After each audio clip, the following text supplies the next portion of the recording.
Hello everyone, welcome to another video on the channel. Today I'm going to teach you how to measure the distance between 2 points on Google Maps. The tutorial is super simple. Before we start, don't forget to subscribe and like this video. This helps me a lot to bring more.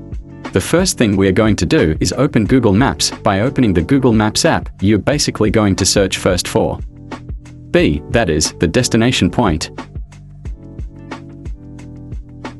After clicking on the destination point, click on the blue button where it says Directions.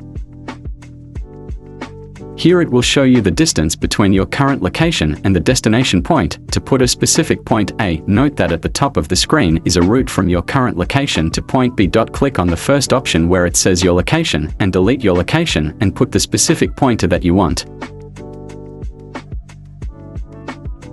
Now that we have filled in point A to point B, we see that above at the top of the screen there are several different types of routes, such as car, motorcycle, bus, etc. To be more precise with the distance, click on walking. When we click on the walking route, the application shows the distance more precisely. After doing this, you will see the actual location in kilometers from one place to the other specific place that you wrote above.